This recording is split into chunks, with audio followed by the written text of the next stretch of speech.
রোজিনাস ক্লাবের সমস্ত মৎস্য শিকারী বন্ধু এবং ভিউয়ার্স বন্ধুদের স্বাগত।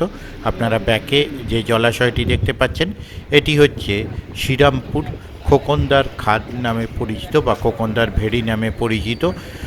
তো এই পোর্শনটা আমি এর আগেই যখন অ্যাড দিয়েছি বলেছি খোকনদার আন্ডারে কিন্তু নয়, নতুন কমিটি দ্বারা পরিচালিত। যেহেতু খোকনদার ভেড়ি নামে পরিচিত সেই হিসেবেই আমি ভিডিওটি দেওয়া হয়েছে, কিন্তু খোকনদা এর মধ্যে নেই, রয়েছেন নতুন কমিটি।